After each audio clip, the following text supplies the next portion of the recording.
Bienvenidos a Economía. Donald Trump envió este lunes las primeras cartas anunciando nuevos aranceles a aquellos países con los que no logra avanzar en la consecución de acuerdos comerciales.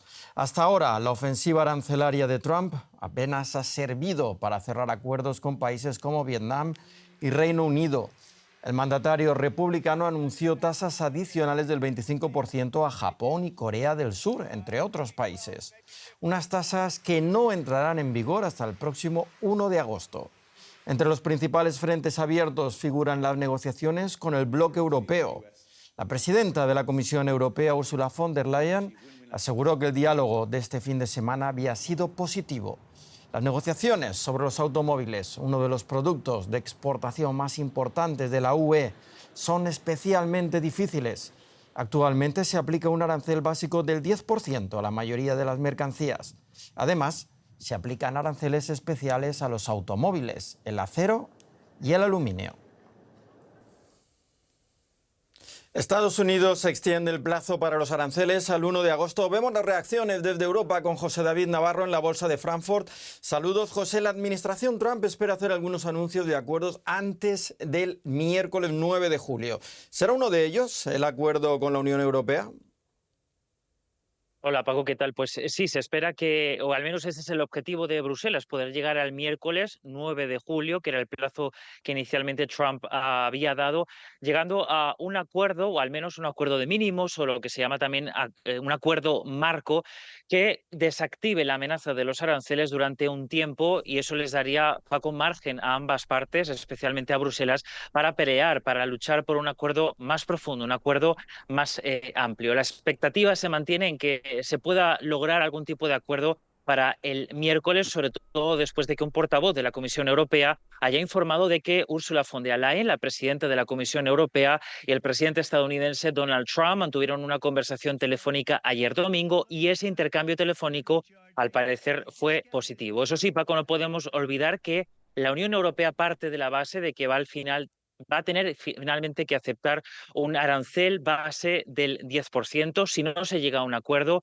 Trump amenaza con elevar ese arancel hasta el 20% para todos los productos importados desde Europa. Y von der Leyen ha hablado no solamente con Trump, sino también con el canciller alemán Merz y con la primer ministra italiana Meloni este pasado fin de semana. ¿Crees que hay unidad entre los países europeos respecto a aceptar las condiciones de Donald Trump?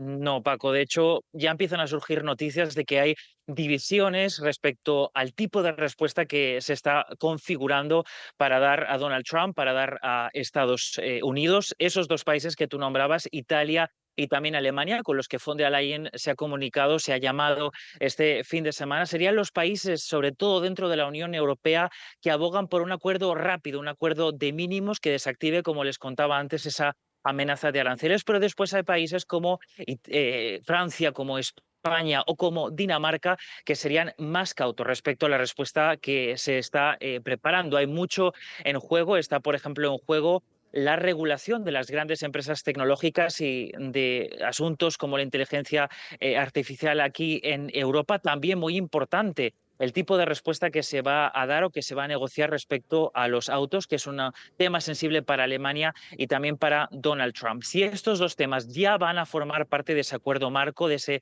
principio de acuerdo que se quiere presentar o acordar el próximo miércoles, todavía tenemos que esperar unas horas, unos días.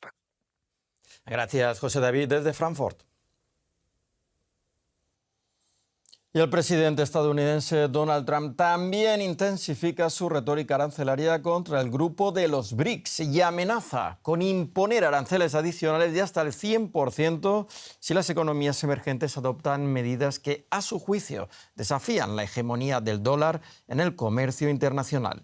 En su red Truth Social advierte además de que impondrá un arancel adicional del 10% a cualquier país que se alinee con esa política.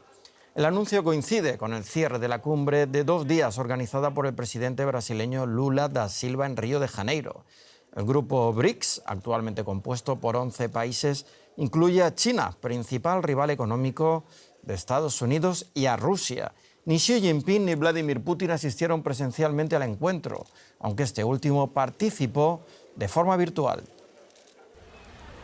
La última jornada de la cumbre de los BRICS comenzó bajo las densas nubes de la amenaza del presidente Trump de imponer un 10% de aranceles a los países que se alineen con las políticas del bloque.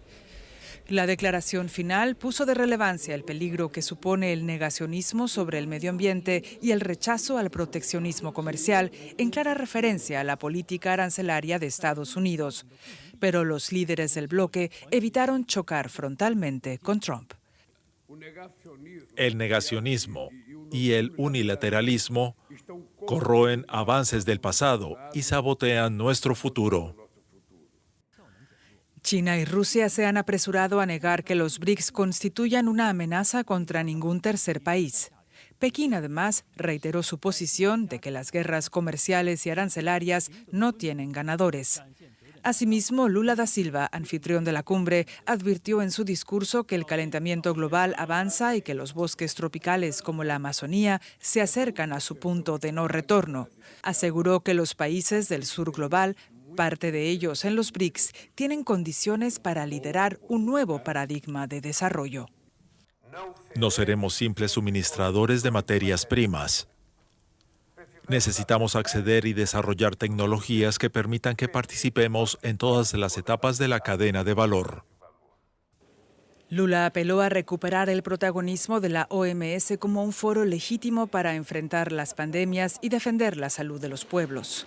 Preocupa especialmente la financiación de los problemas sanitarios globales que demandan los países en desarrollo.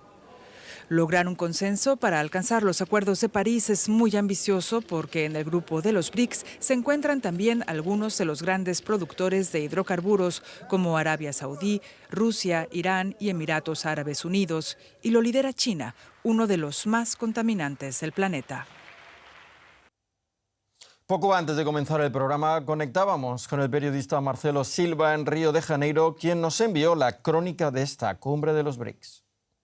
Concluye aquí en Río de Janeiro una cumbre de 2 días de jefes de Estado en los que la economía ocupó un lugar preponderante. La presidencia de Brasil buscó posicionar al bloque como una fuerza estabilizadora frente al avance del proteccionismo. Los jefes de Estado criticaron medidas arancelarias unilaterales que perjudican el comercio global. Era, claro, una referencia al gobierno de Donald Trump en los Estados Unidos, jefe de Estado que reaccionó las últimas horas amenazando con imponer aranceles de hasta 10% a aquellos países que se alineen con lo que llamó políticas anti-norteamericanas de los BRICS, claro, sin especificar a qué se refería. Estas amenazas repercutieron aquí en Brasil y países como la India, Sudáfrica y China reaccionaron defendiendo que los BRICS no son una iniciativa antiamericana. Lula da Silva fue un poco más allá, dijo que no le parecía serio ni propio del presidente de los Estados Unidos estar amenazando en Internet. Los países de los BRICS reiteraron en la nota final su deseo de que las instituciones de Bretton Woods sean reformadas, dándole mayor espacio a los países del llamado sur global y en especial al Fondo Monetario Internacional. La desdolarización fue otro de los temas clave que apareció en las conversaciones, quedando claro que los países de los BRICS están muy lejos de adoptar una moneda diferente común. Sin embargo, dejaron expreso su deseo de profundizar las conversaciones y estudios para darle cada vez más espacio al comercio entre países en monedas locales y sin depender del dólar. Una cuestión de tiempo y un declinio inevitable, dijo Lula, en relación al menor uso de la moneda norteamericana. Por último, los países ratificaron su compromiso de aumentar la inversión, el financiamiento para el desarrollo sostenible y para mitigar los efectos del cambio climático. Esto empieza a mirar a noviembre, cuando Brasil, en Belén, en la ciudad amazónica, recibirá el otro gran foro internacional, la conferencia climática COP30, y la presidencia brasileña pone sus fichas en que sea un evento exitoso. Las acciones de Tesla se hunden este lunes en Wall Street hasta un 8% después de que Elon Musk haya anunciado sus planes de crear un partido político, el partido America First. Es la consecuencia del último choque con su ex aliado Donald Trump. Las acciones de Tesla ya acumulan una depreciación del 28% en lo que va de año. Los inversores temen que los planes de Musk vuelvan a alejarlo de la dirección y gestión de sus empresas y que la confrontación con Trump dificulte proyectos empresariales como la conducción autónoma. Musk no ha dado muchos detalles sobre su partido político y no hay indicios de que haya presentado la documentación oficial ante la Comisión Federal Electoral de Estados Unidos. Para saber más sobre este tema, conectamos con Argemino Barro en Nueva York. Saludos, Argemino. Desde que Elon Musk entró en política el año pasado, sus empresas se han visto afectadas. ¿Cuál es el daño acumulado en Tesla?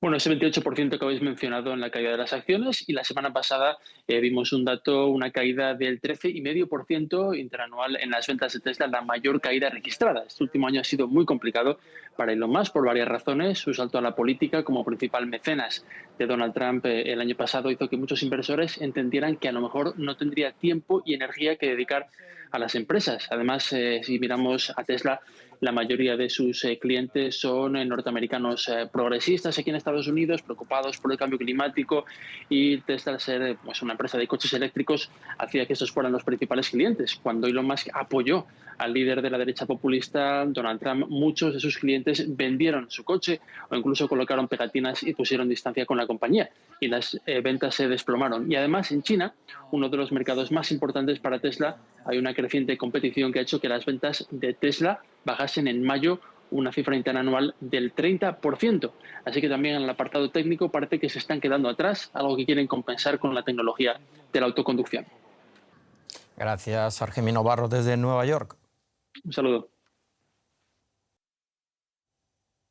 Y aquí terminamos la economía. Pueden seguir estas y otras noticias en nuestras redes sociales. Les invito a que sigan con nosotros en DW en español. Hasta luego.